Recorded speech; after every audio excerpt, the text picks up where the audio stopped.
नमस्ते बच्चों, मेरा नाम आकाश मिनेडिया है। शिक्षा सेतु में आप सभी का स्वागत है। मेरे पिछले वीडियो में आपने देखा होगा कि मैं आप सभी को जीके की क्लास ले रहा हूँ सभी की। तो अब हम आगे का जीके जो हमारा मैंने अगले वीडियो में पिछले वीडियो में आपको बताया था कि हम अब भारत के पर्वत पढ़ेंगे। तो भारत के जो विशेष पर्वत, फिर उन पर्वतों से निकलने वाली नदियाँ, फिर नदियों में बनने वाले जलप्रपात, इन सभी के बारे में हम डिस्कस करेंगे। तो सबसे पहले हम भारत के पर्वत के बारे में जान लेते हैं। पहले भारत का जो मैदानी क्षेत्र है या पर्वतीय क्षेत्र है, किस तरह का क्षेत्र।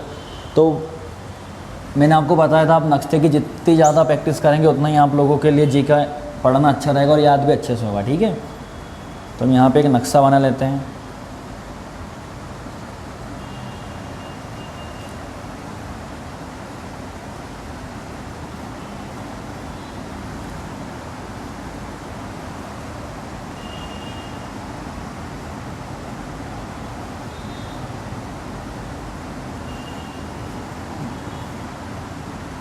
ये हमारा भारत का नक्शा बन गया। ठीक है, अब हम देखेंगे भारत में कहाँ पर मैदान, कहाँ पे पर्वत, कहाँ पे किस तरह का भूभाग पाया जाता है। ठीक है, हमारा आज का टॉपिक है भारत के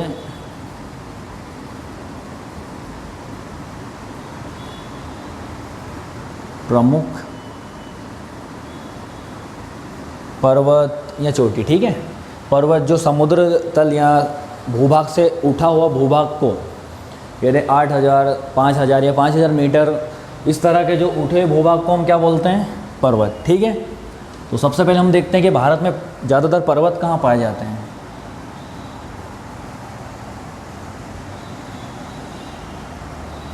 ये वाला जो भाग है,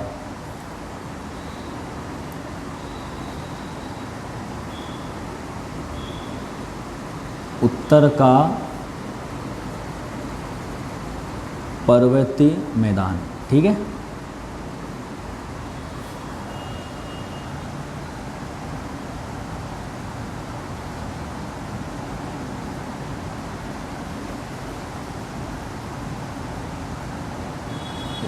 ये वाला मरुस्थल। ठीक है,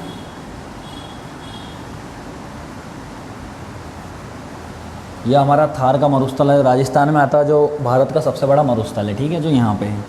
तो थोड़ा छोटा कर लेते हैं। ये वाला मैंने आपको पिछले वीडियो में बताया था, इस वाले भाग को हम क्या बोलते हैं,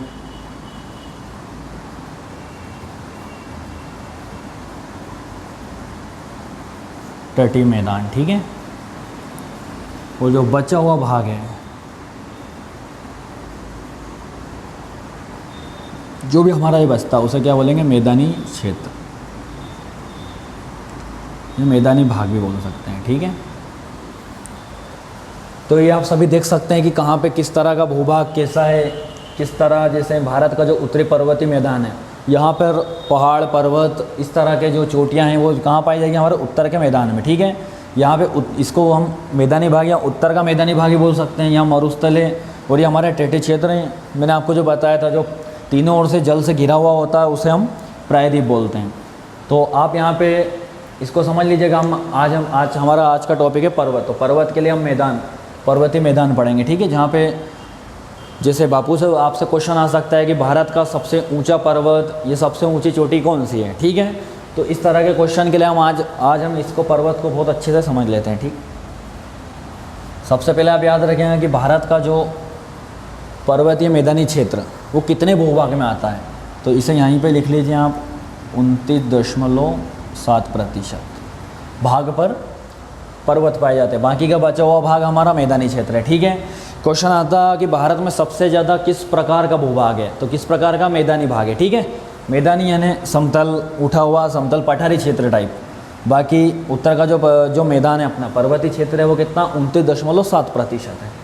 ठीक है, आप उतर लीजिएगा इसे, पेन काफ़ी लेके बैठे, साथ में नोट्स भी बनाते जाइए ताकि आपको हर चीज़ अच्छे से क्लियर होती जाए। अब हम यही वाला भाग समझेंगे। ठीक है, उत्तर का मैदान, पर्वतीय क्षेत्र। इस पर्वतीय क्षेत्र को 4 भागों में डिवाइड किया गया। तो वहाँ 4 भाग हम समझ लेते हैं, इसे फिर से हम अच्छे से बना लेते हैं।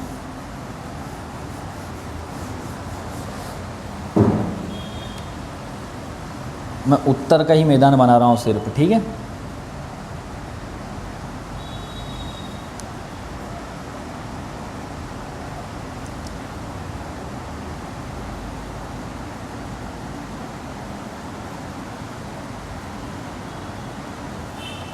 दक्षिण भारत में भी हम पर्वत देखेंगे, जो दक्षिण का हमने तटीय क्षेत्र देखा था वहाँ के भी पर्वत हम देखेंगे, ठीक है। ये हमारा भारत है, ठीक है। मैंने इसका उत्तरी भाग भी बनाया है। तो क्वेश्चन आता है कि जो हमारा हिमालय है, जो मैंने आपको बताया था हिमालय क्षेत्र, उसे वो पर्वतीय क्षेत्र उसे हम हिमालय बोलते हैं, ठीक है। तो ये कहाँ से कहाँ तक फैला है,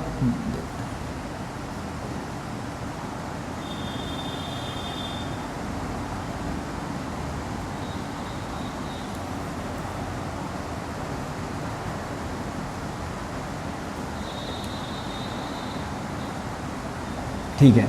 आप सब यहाँ पे देखते होंगे कि पूर्व की ओर है जो हमारे हिमालय, इसे क्या बोलते हैं, हिमालय, ठीक है। हिमालय पर्वत पहाड़ी सब एक ही है, ठीक है। तो उत्तर में हमारा कौन सा पर्वत पाया जाता है, हिमालय पर्वत, ठीक। हिमालय पर्वत यहाँ पूर्व की ओर छोटा है और पश्चिम की ओर बड़ा। तो यहाँ 150 किलोमीटर यानी 150 किलोमीटर चौड़ा है, ठीक है। क्वेश्चन आता है हिमालय का पश्चिम विभाग कितने किलोमीटर का चौड़ा है, तो 150 किलोमीटर का, और पश्चिम की बात करें तो 400 किलोमीटर चौड़ा है,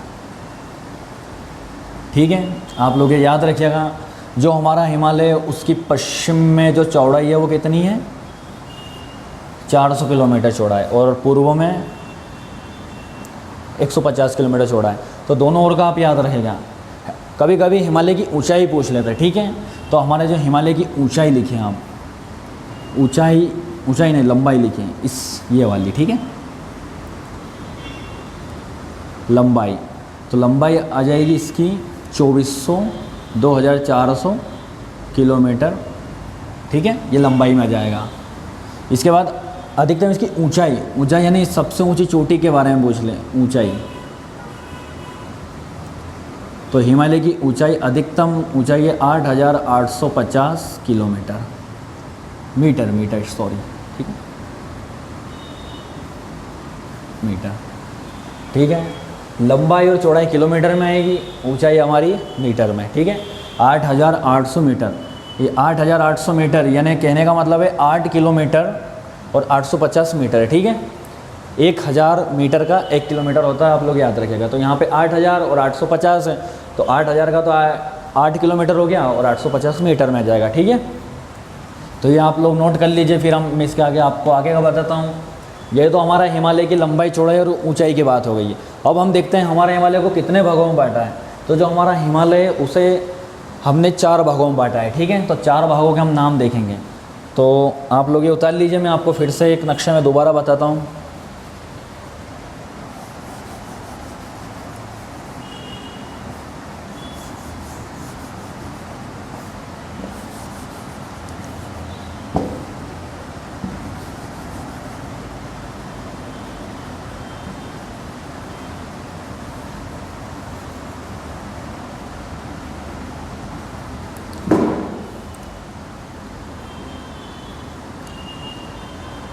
भारत का उत्तर का क्षेत्र फिर हमने दोबारा नक्शे में देखा, ठीक है। अब आता है कि जो हमारा हिमालय है उसे कितने भागों में बांटा है, तो 4 भागों में बांटा है। तो उन चारों भागों के हम नाम देखते हैं, ठीक है। सबसे पहला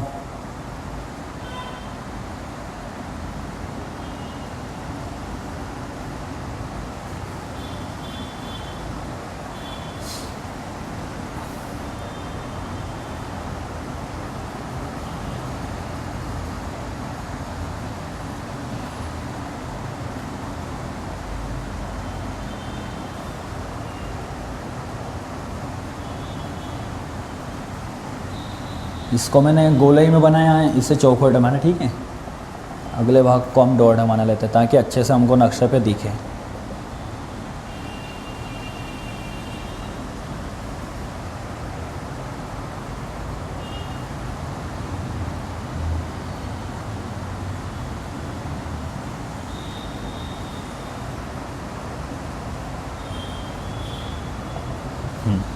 ठीक है, हो गया हमारा 4 भाग, 1 2 3 और 4।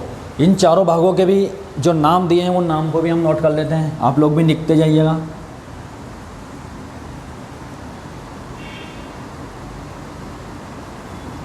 इसे निम्न हिमालय, या शिवालिक हिमालय बोलते हैं, ठीक है। थोड़ा इसको बड़ा कर लेते हैं।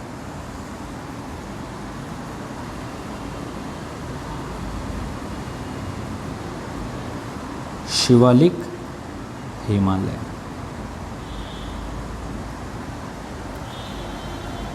थोड़ा इसको भी ठीक कर लेते हैं।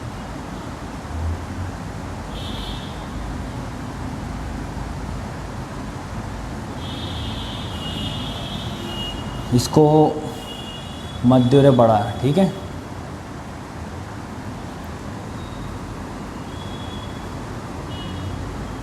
मध्य हिमालय या बीचों बीच है हिमालय के, तो इसे हम मध्य हिमालय, ठीक है। इस वाले भाग को बोलेंगे हम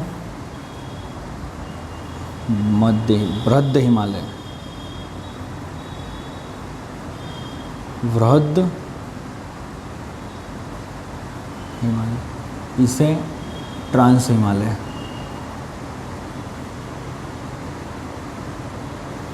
ठीक है। ये हमारे हिमालय के 4 भाग हो गए, ठीक है। इन चारों भागों को आप नोट कर लीजिए। पहला ट्रांस हिमालय, वृहद हिमालय, मध्य हिमालय और निम्न हिमालय, या इसे शिवालिक हिमालय बोलते हैं। इनमें से अगर क्वेश्चन आए कि सबसे बड़ा हिमालय कौन सा है, तो ट्रांस हिमालय हो जाएगा, ठीक है। अब यहाँ पे हमारा एक क्वेश्चन बनता है, यहाँ मैंने आपको बताया था जम्मू कश्मीर जो हमारा केंद्र शासित प्रदेश है।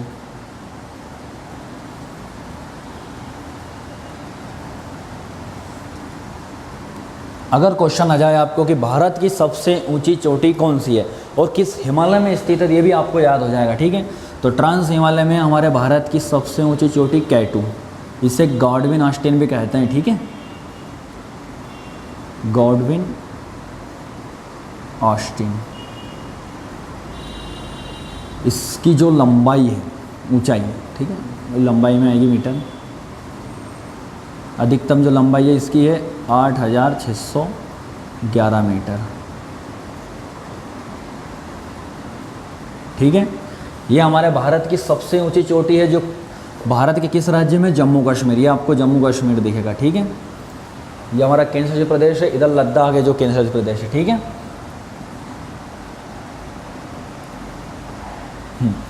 तो भारत की सबसे ऊंची चोटी कौन सी हो जाएगी, हमारी K2 गॉडविन ऑस्टिन।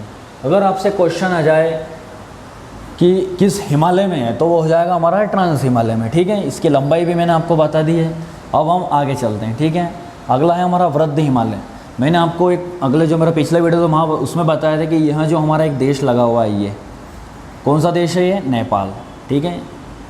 तो नेपाल, यहाँ पे एक चोटी है, ठीक है।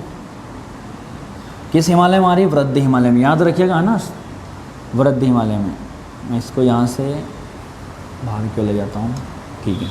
वृहद हिमालय में, यह नेपाल देश है, याद रखिएगा आपको। अगर क्वेश्चन आपको आ जाए कि विश्व की, पूरे जो अपन 7 महाद्वीप देखे थे, उन 7 महाद्वीप यानी विश्व की सबसे ऊंची चोटी कौन सी है, तो वो हमारी हो जाएगी माउंट एवरेस्ट। सभी जानते होंगे इसके बारे में, माउंट एवरेस्ट। इसकी जो लंबाई है, ऊंचाई लिखे, सॉरी, ठीक है, इसे भी ऊंचाई में कर लीजिएगा।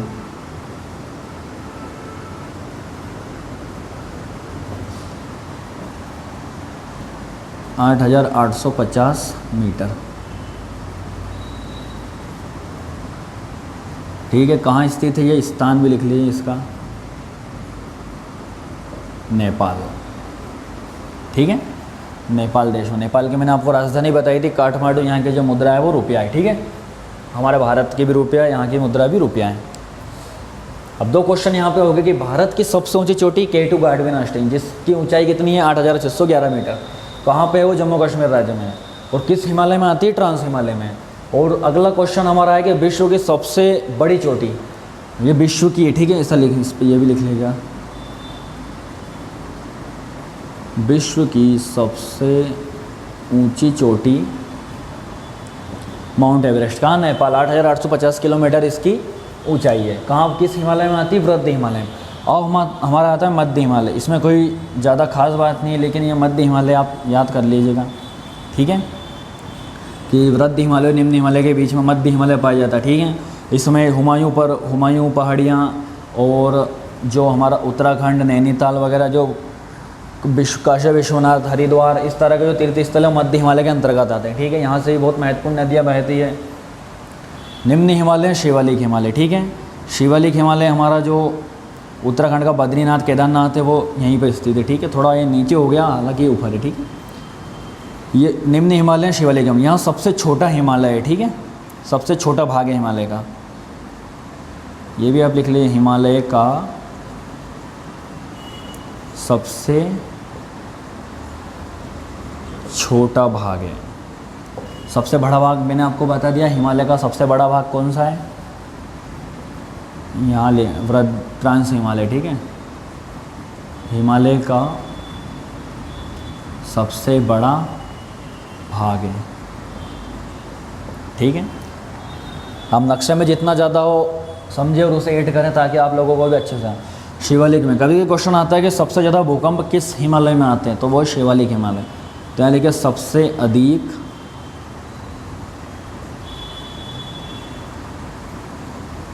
भूकंप आने की संभावना यही होती है, ठीक है।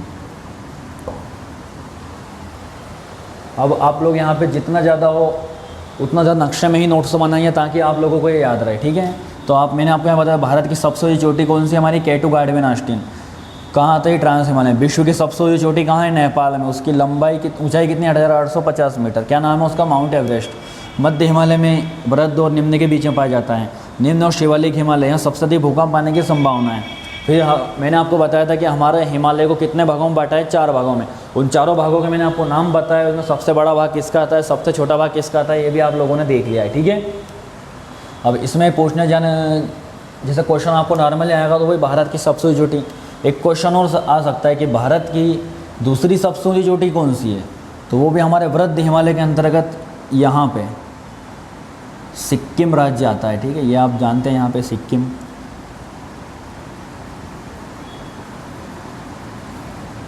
सिक्किम, इसको मैं लिख देता हूँ यहाँ, ठीक है। वृद्ध हिमालय के अंतर्गत ही लिख रहा हूँ मैं, ठीक है। आप लोग यहाँ थोड़ा समझिएगा।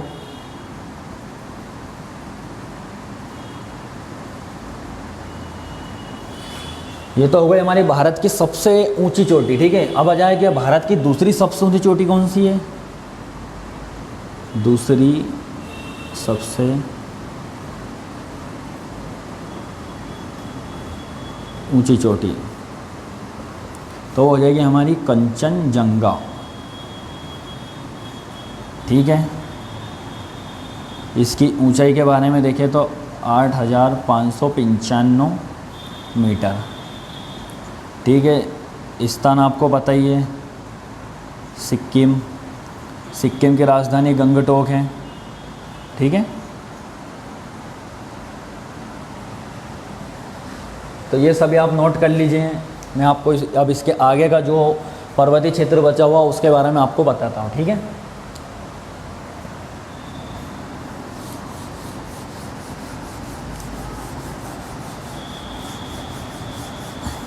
हमारे हिमालय से बहुत बड़ी जो नदियां हैं भारत में और अनेक देशों में भी निकली हुई है। जैसे मानसरोवर से ब्रह्मपुत्र नदी निकली जो चीन से होती हुई अरुणाचल प्रदेश से असम में हमारे यहाँ प्रवेश करती है और फिर बांग्लादेश में चले जाती है, ठीक है। वो हमारे भारत में प्रवेश करने वाली सबसे बड़ी नदी है। वो भारत की सबसे बड़ी नदी तो गंगा हो जाती है। मैं आपको ये नदियों के टॉपिक में अच्छे से समझा दूँगा, और ठीक है। अब हम भारत का एक संपूर्ण मानचित्र बनाते हैं।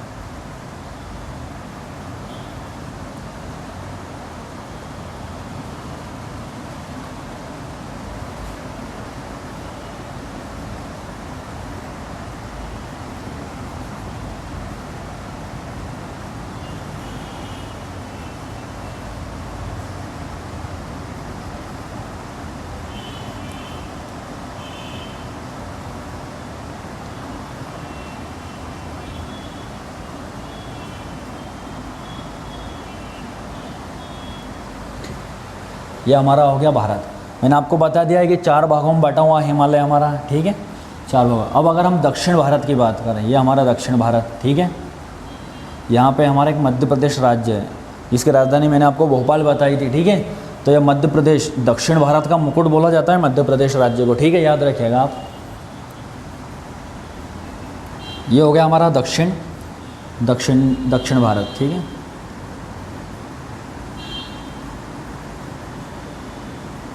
यहाँ से भी क्वेश्चन बन सकते हैं। यहाँ तो संपूर्ण भारत की बात हो गई कि भारत की सबसे ऊंची चोटी कौन सी है, K2 गार्डवेनास्टेन।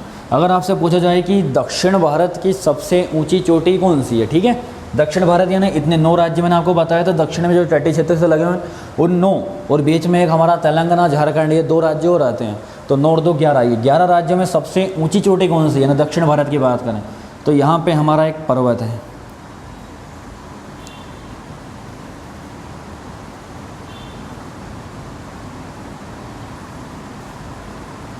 कर्नाटक और केरल में फैला हुआ है, ठीक है।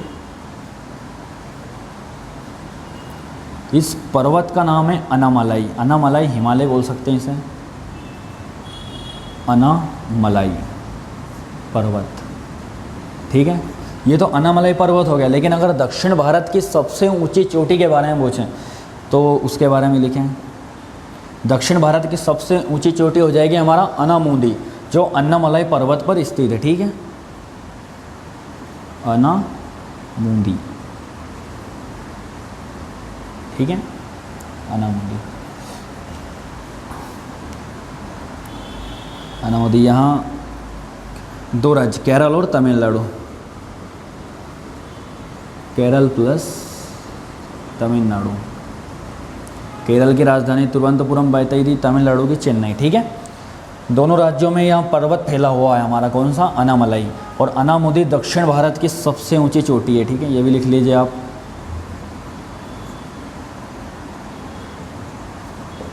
दक्षिण भारत की सबसे ऊंची चोटी, ठीक है। इसकी लंबाई ऊंचाई के बारे में लिख लीजिए, 5690 मीटर, ठीक है। तो दक्षिण भारत की सबसे ऊंची चोटी किस पर्वत पर स्थित है, अन्नामलाई पर्वत पर स्थित अन्नामुदी चोटी, ठीक है, अन्नामुदी चोटी। किस राज्य में है, केरल और तमिलनाडु में फैला हुआ है पर्वत।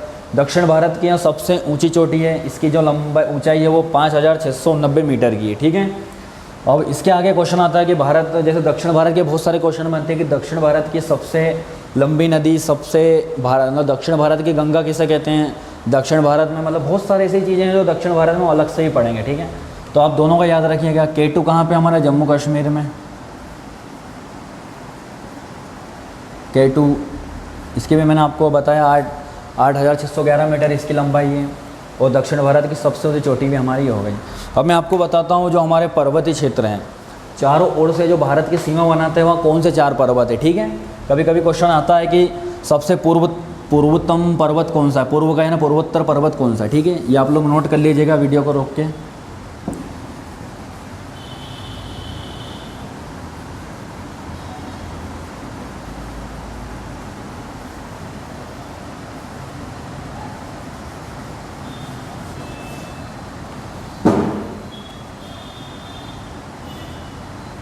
यहाँ पूरे जितना भी भाग है ये हमारे पंजाब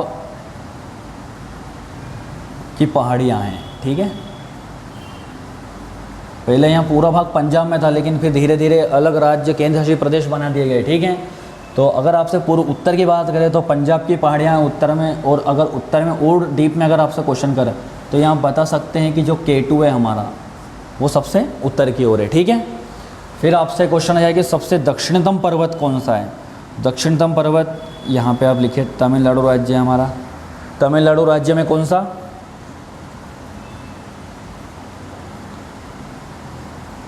कार्डमम, कार्डमम पहाड़ियाँ, ठीक है।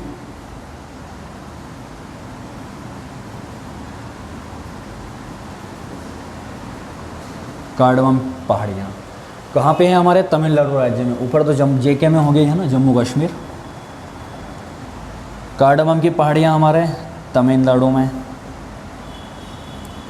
इसे इलायची पर्वत भी बोला जाता है, ठीक है। यह हमारे सबसे उत्तर की पहाड़ियाँ हैं, ठीक है। सॉरी, नीचे वाली दिशा दक्षिण की, दक्षिण की यहाँ हमारे उत्तर की पहाड़ियाँ। अब आपसे पूर्व की बात की जाए, यह हमारा है AP, अरुणाचल प्रदेश। यहाँ पे है चमनवार, ठीक है, चमनावार की पहाड़ियाँ।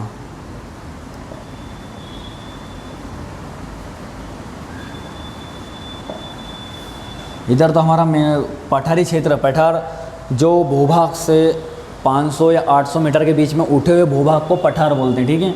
तो यहाँ गुजरात और महाराष्ट्र दो राज्य हैं,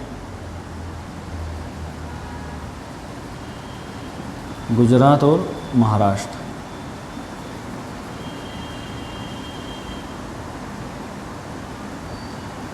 गुजरात की कैपिटल मैंने आपको बताई थी गांधीपुर और महाराष्ट्र की मुंबई।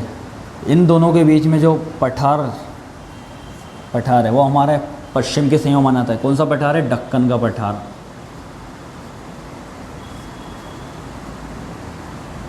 ठीक है, दक्कन का पठार। इसको आप लिखिए कि यहाँ भारत का सबसे बड़ा पठार है, ठीक है। तो आपको पता हो उत्तर में कौन सा पहाड़ियाँ हैं, दक्षिण में कौन सी पहाड़ियाँ, पूर्व में और पश्चिम में, ठीक है। चारों दिशाओं का हमने जो पहाड़ियों से घिरा हुआ जो हमारा भारत है उसे हमने देख लिया है। अगर आपसे यहाँ पे क्वेश्चन हो जाए कि जो हमारे भारत की आकृति वो कैसी है, तो आपको दिख रही है चार तरह से ना, चार दिशाओं में, तो चतुष्कोणीय है, ठीक है। अगर आपसे पूछा जाए कि भारत की जो आकृति वो कैसी है, चतुष्कोणीय है, ठीक है, आप लोग याद रखिएगा। और चतुष्कोणीय क्यों है? क्योंकि यहाँ चार दिशाओं का निर्धारण कर रहा है, ठीक है। अभी रही यहाँ पे एक पठार का मैंने आपको बता दिया, भूभाग से 800 या 700 मीटर उठे हुए भूभाग को पठार कहा जाता है। तो पठार में भी हमने देखा कि भारत का सबसे बड़ा पठार कौन सा है? दक्कन का पठार। पर अगर आपसे पूछा जाए कि विश्व का सबसे बड़ा पठार कौन सा है, ठीक है, तो भी आप लिखिए। इसको मैं मिटा देता हूँ, वो पठार के बारे में आपको बता देता हूँ।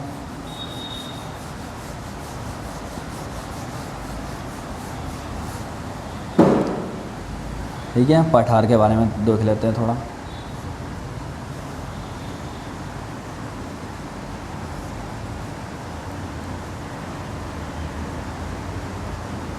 भूभाग से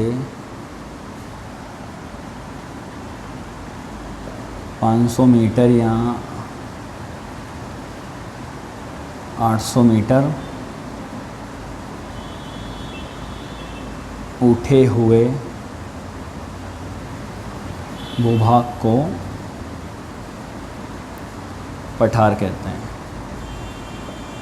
ठीक है। पठार मैंने आपको बताया भारत का सबसे बड़ा पठार कौन सा है? दक्कन का पठार। लेकिन आपसे पूछा जाए कि विश्व का सबसे बड़ा पठार कौन सा है? विश्व का सबसे बड़ा पठार, ठीक है। तो सबसे बड़े पठार की अगर हम बात करेंगे तो सबसे बड़ा पठार हो जाएगा हमारा तिब्बत का पठार।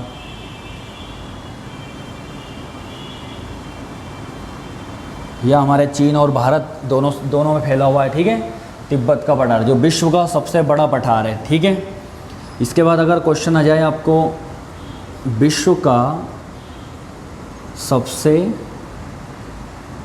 ऊंचा पठार, ऊंचाई में बात करेंगे तो ऊंचाई ये तो बड़ा है, बड़ा यानी फैलाव में, इस तरह से ऊंचाई मतलब ऊंचाई में फैला हुआ कौन सा है, तो वो है हमारा पामीर का पठार।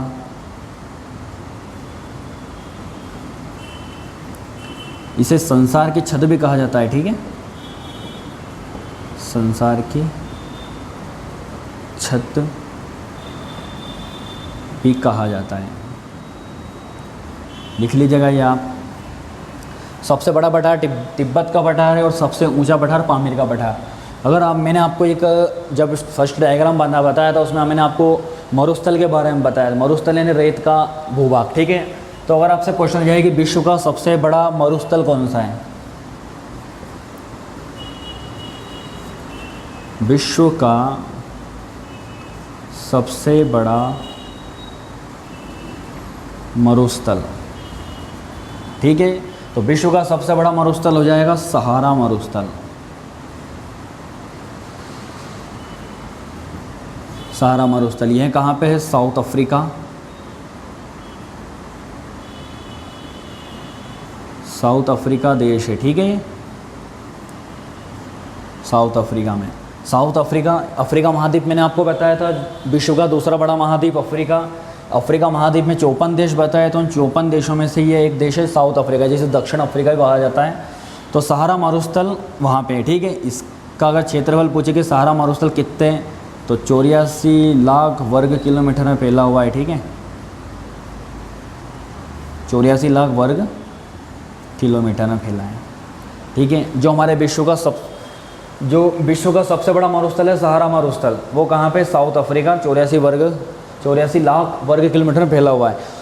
आप सभी को पता होगा कि विश्व का सबसे बड़ा पक्षी कौन सा, हिमिंग बर्ड, वो इसी मरुस्थल में पाया जाता है, ठीक है। पाया तो सभी जगह जाता है, लेकिन विशेष यहाँ पे उसकी स्थान कहाँ पे, सहारा मरुस्थल में, ठीक है। और इसमें आपको क्वेश्चन, भारत का सबसे बड़ा पठार आपको पता ही है, दक्कन का पठार। अगर भारत का सबसे बड़ा मरुस्थल आपसे पूछ लिया जाए, ठीक है, यहाँ पे मैं आपको लिख देता हूँ। ये तो हमने विश्व की बात करी ऊपर, अब भारत का सबसे बड़ा मरुस्थल, तो भारत का सबसे बड़ा मरुस्थल मैंने आपको बताया था थार का मरुस्थल, ठीक है। कहाँ है भारत में, ये राजस्थान राज्य में, जिसकी कैपिटल जयपुर है, ठीक है, राजस्थान। और भारत का सबसे बड़ा पठार मैंने आपको बता ही दिया है, दक्कन का पठार है, ठीक है। आप उतार लीजिएगा इनको।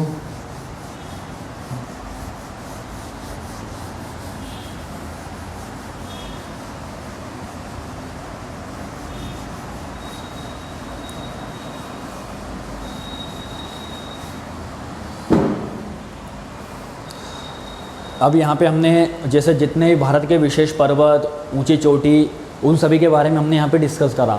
अब इसके आगे हम देखेंगे कि भारत में इन पर्वतों से निकलने वाली कौन कौन सी विशेष नदियाँ हैं, उन नदियों के बारे में जानेंगे, उन नदियों की लंबाई कितनी है, उन नदियों में बनने वाले बांध, जलप्रपात, और उन नदियों के किनारे बसे हुए शहर, इन सभी के बारे में हम डिस्कस करेंगे अगले वीडियो में, ठीक है।